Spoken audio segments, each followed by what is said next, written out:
विद्यार्थ्यांच्या सत्कार सोहळ्याच्या निमित्तानं या ठिकाणी उपस्थित असलेले ज्यांच्या प्रेरणेतून खऱ्या अर्थानं आजचा कार्यक्रम होतोय असे नुकतीच ज्यांची 3 महिन्यापूर्वी उपजिल्हाधिकारीपदी निवड झाली असे सन्माननीय हनुमंत बनगर साहेब यांच्या प्रेरणेतून खऱ्या अर्थानं आजचा होणारा हा कार्यक्रम त्यांच्या प्रेरणेतून होतो। या कार्यक्रमासाठी उपस्थित असलेले भारतनाना अनुशय प्रल्हाद भाऊ,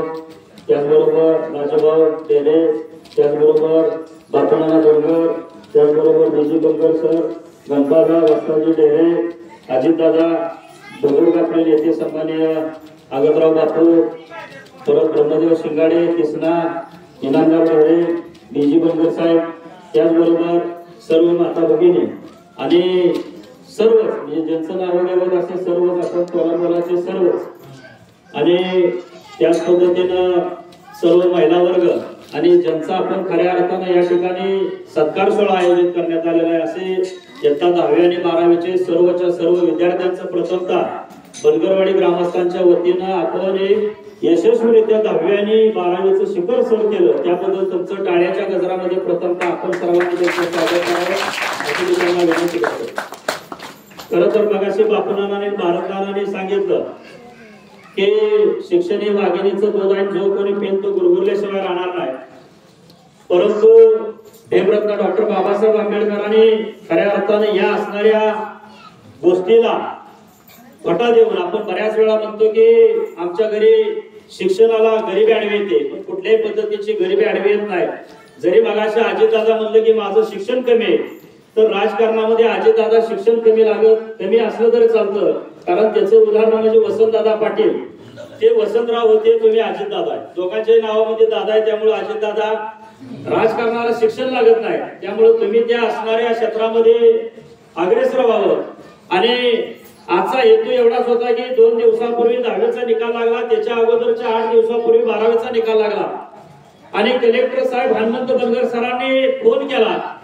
की तुम्ही गावामध्ये पुढारपण करताय, एखाद्या मोठ्याचा पोरगा असला का तुम्ही त्याच्या घरी जाताय, त्याचा सत्कार करताय। जसा मला फोन आला तसाच अजितदादाला फोन आलता, कारण आम्ही दोघं त्यांच्या जवळच आहे। बऱ्याच जणांना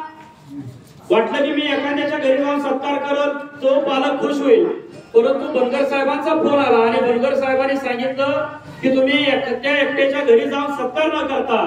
सर्व असणारी वाडीतील यशस्वी झालेले विद्यार्थी त्यांची पालकं यांना एकत्रित करा आणि त्यांचा त्या ठिकाणी हितोचित असा तुम्ही सन्मान घ्या। खऱ्या अर्थानं बनगर साहेबांना आज येत होतं, परंतु उद्याच्याला 31 मेला पुण्यश्लोक राजमाता देवी अहिल्याबाई होळकरांची जयंती, त्या निमित्तानं त्यांना जे आपले महाराष्ट्रातून जेवढे धनगर समाजाचे क्लास 1 अधिकारी बनले त्या सर्वांची आता 10 वाजता लाईव्ह मीटिंग त्या ठिकाणी पुण्याच्या असणाऱ्या ऍग्री कॉलेजच्या विश्रामगृहामध्ये, त्यामुळे साहेब येऊ शकले नाहीत, परंतु साहेबांनी शुभ असा संदेश त्या ठिकाणी साहेब देणार आहेत। साहेबांना कॉल करा,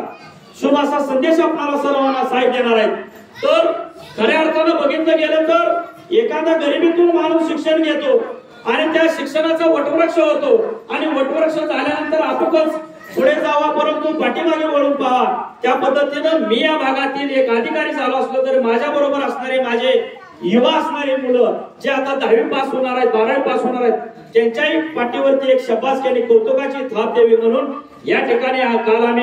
मी आणि अजितदादाने आम्ही दोघांनी एकत्र बसलो आणि कशा पद्धतीने सत्कार सोहळा करायचा तर अजितदादाने सांगितलं की रॉयल क्लब फाउंडेशनचा विद्यार्थी ज्यावेळेस एखाद्या असणाऱ्या भरतीमध्ये यशस्वी होतो आणि यशस्वी झाल्यानंतर त्याची आपण हलगीवरती मिरवणूक काढतो, त्याच पद्धतीने या असणाऱ्या बनगरवाडीतील माझ्या इयत्ता 10वी आणि 12वीच्या विद्यार्थ्यांचं सुद्धा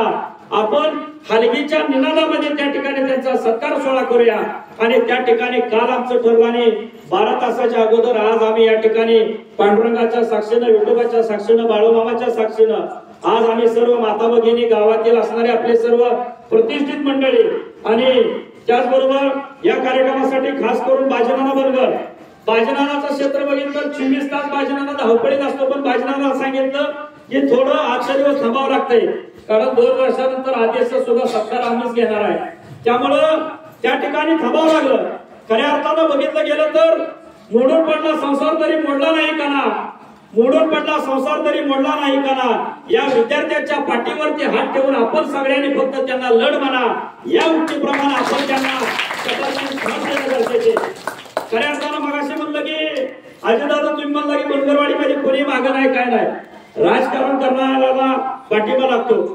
परंतु ज्याला खऱ्या अर्थानं तालुक्यामध्ये आपल्या गावचं नाव आई वडिलांचं नाव आपल्या असणाऱ्या पैलवानाचं नाव रोशन करायला कुठल्याही पद्धतीची ताकद लागत नाही कोंबडे मुद्दा नसते कोंबडे किती झाकून ठेवलं तर आरवायचं राहते का कोरड्यातनं त्याला कोणाडात नेऊन कोणा वरडायचं राहते का वराडते त्या पद्धतीनं तुम्ही मागाशी सांगितलं कृष्णा बर्मा भारत नाना असतील बापूनाना असतील अजितदादा असतील या ठिकाणी आपण सर्वजण आमच्या सोबत आहेत मी तर कधीच म्हणणार नाही की आपल्या पाठीमागं कोणी नाही आपल्या पाठीमागं ज्या देवाचा आणि ज्या आई वडिलांचा तुमच्या सारख्यांचा आशीर्वाद आहे तिथं काहीच कमी पडत नाही राजकारणामध्ये बनगरवाडी कुठले बारकी इलेक्शन असेल सरपंच सोसायटी चेअरमन असलं होणे म्हणजे याच्यामध्ये न भर पडता कलेक्टर साहेब हनुमंत बनगर असतील नितीन वाघमोडे साहेब असतील यांच्यासारखं साहेब अधिकारी होणं गरजेचं आहे कारण सरपंच पद हे 5 वर्षानंतर निघून जातं सोसायटीचं चेअरमन पद 5 वर्षानंतर निघून जातं परंतु कलेक्टर असतील अधिकारी वर्ग असतील हे अमर पद आहे जरी तुम्ही रिटायरमेंट झाला तर तुम्हाला त्या ठिकाणी पेन्शन चालू राहते तुम्ही कुठल्याही क्षेत्रामध्ये गेला तर तुमचा त्या ठिकाणी नाव लौकिक होते आता बीजी बनगर साहेब आपण बघतोय पोलीस क्षेत्रामध्ये त्यांनी चांगली कामगिरी केली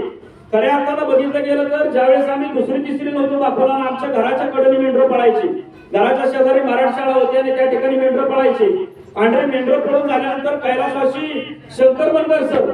त्याचबरोबर राम मास्तर असतील रामचंद्र बनगर हवलदार असतील त्यावेळेचे भारतनानाचे वडील त्याचबरोबर आमचे वडील असतील कैलासवासी जालिंदर बनगर असतील त्याचबरोबर या भागातील बरेच मंडळी त्या ठिकाणी आगतराव बापू असतील त्याचबरोबर शिवाजी डेरे ही मंडळी काय करायचं त्यावेळेस जो कोण मुलगा 10वी मध्ये पहिला आला असेल 12वी मध्ये पहिला आला असेल त्याला एक नारळ म्हणून बक्षीस द्यायचा हक्क